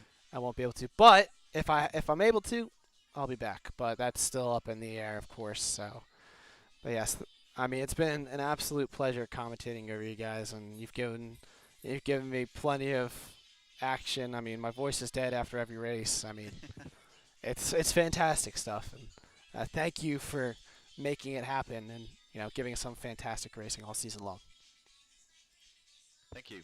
Welcome. Have a wonderful night. Stay safe, and congratulations on that second race victory. Cheers. Cheers. So that was the voice of Connor Wright. He was the first of our 3 post-race interviews. Our race winner. Next, we'll bring in Gillian Hardenberg. We'll see what happened to his race early on. Hello there, Gillian. How are you feeling after that, I'd say rather tough drive for you? Very disappointed. I mean, we know you were very excited for the race. What exactly happened early on? We kind of caught the tail end of that incident.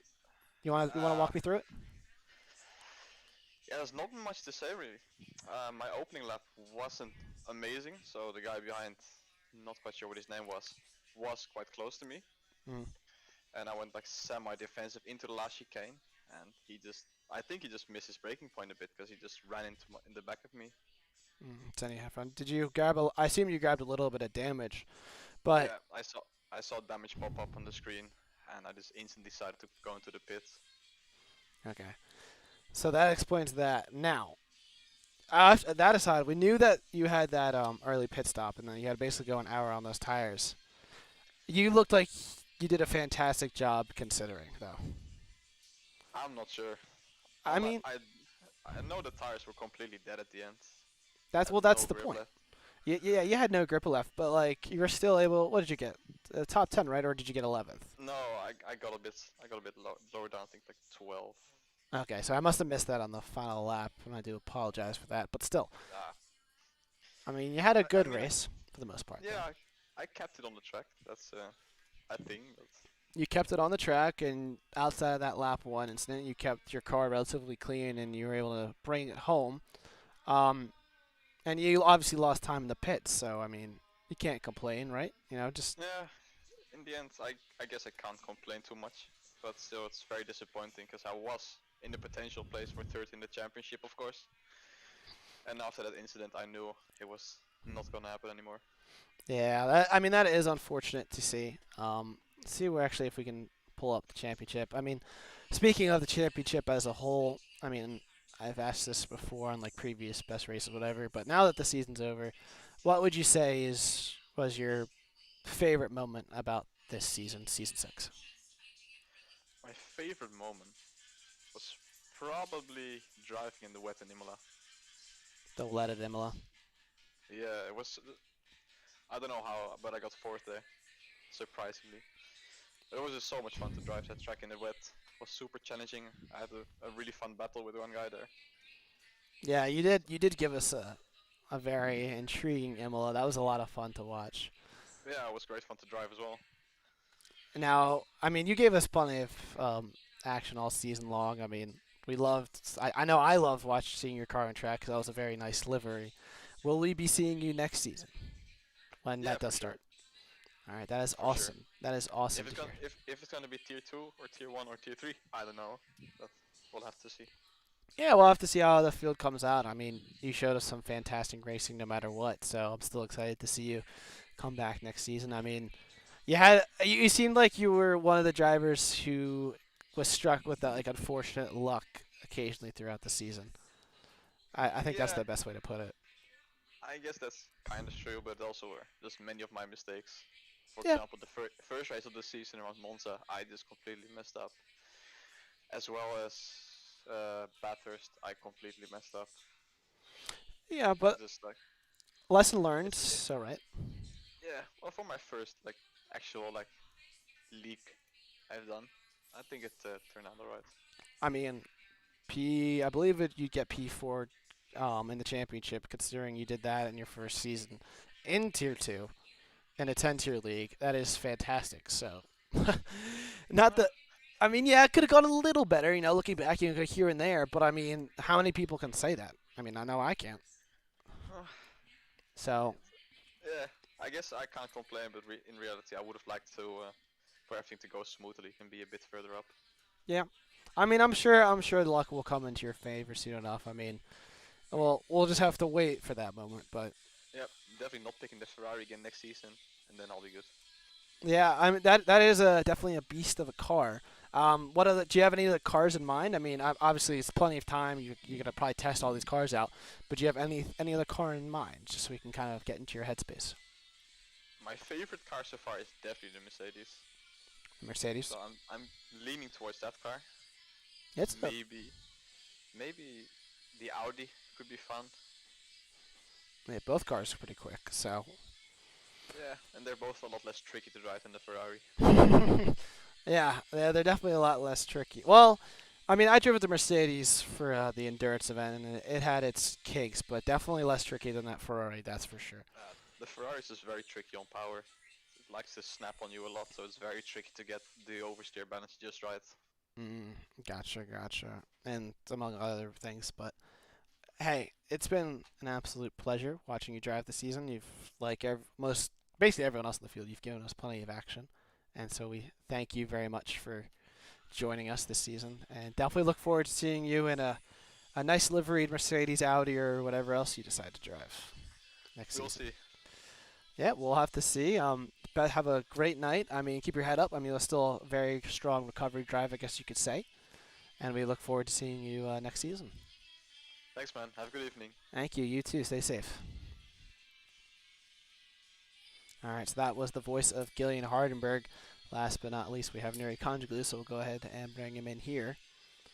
It's our final interview of the season. So just give it 1 sec.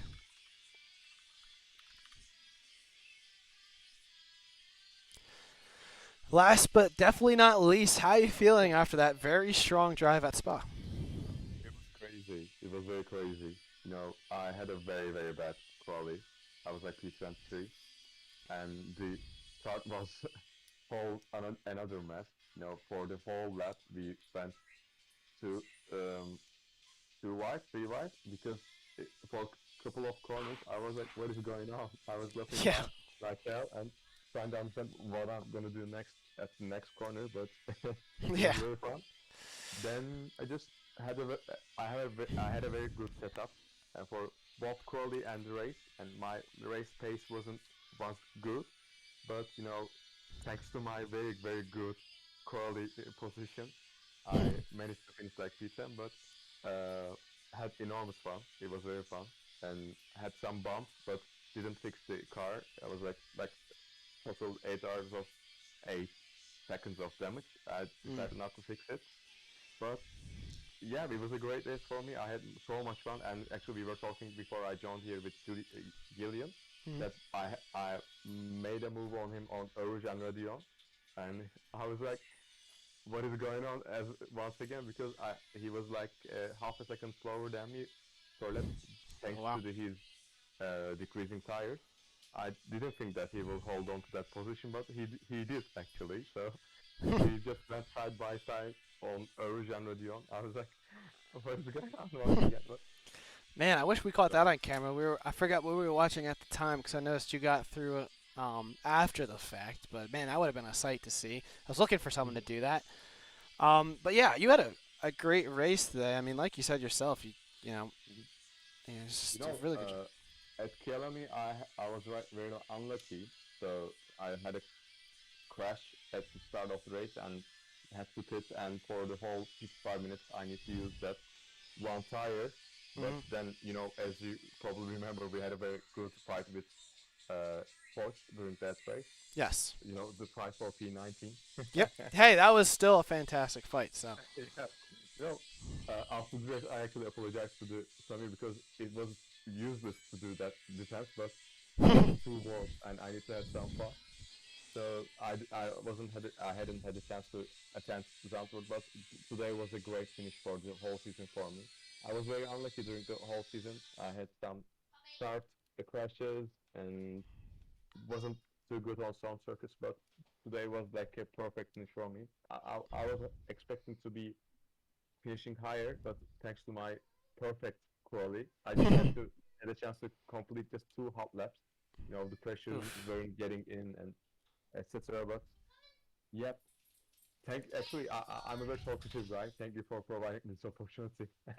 Yeah, you're welcome. You're welcome. Now, I guess with how ecstatic you seem after this race, would you say that this was your favorite moment of the season, or would you say there's another moment that might have trumped this one?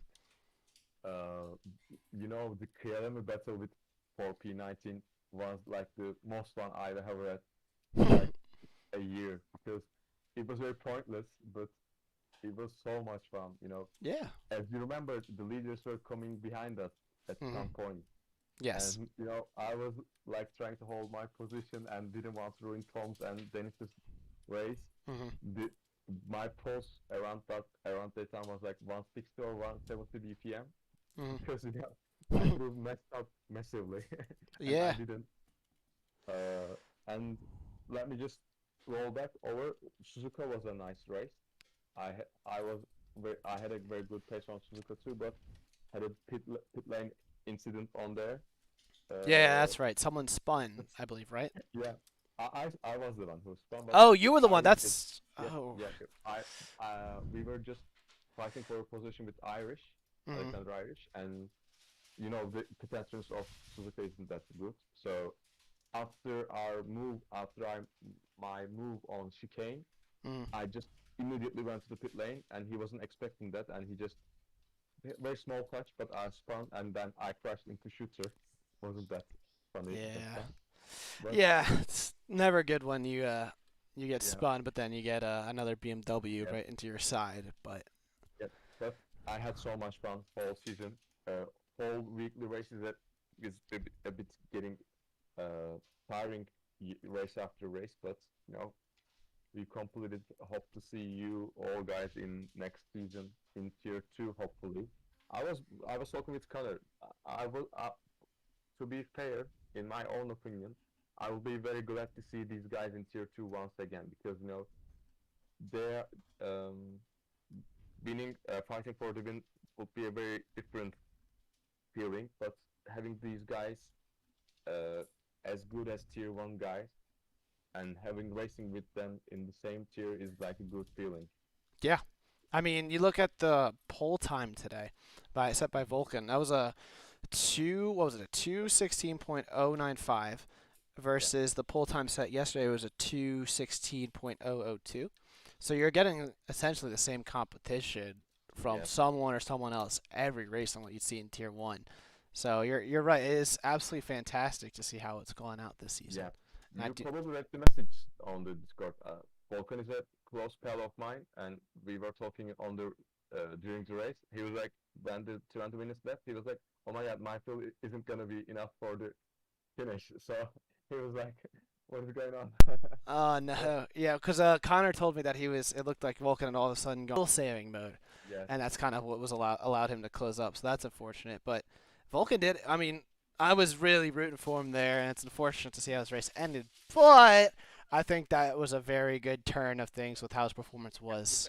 He just needs to spend some time on the setups, but he has definitely the pace. Yeah. Last year he raced in tier 2. He had some great battles with Connor. I wasn't that good enough to have um I can't remember the correct word at the moment. You know, It's okay. Yeah, like to rough be up there. area Yeah. in person. Yeah, you're good. No worries. But I think I But, get the gist of it essentially. yes. So thank you for providing me this opportunity to talk. I can go for an hour. It's all good. Hey, we love we love chatting after the race. I mean, I certainly love it. That's why I brought back the whole The most interviews. fun I'm having actually at the moment. You know, I race is good, but the commentating part is even better for me. Yeah, it's definitely good to talk about things after the race. Just feel good.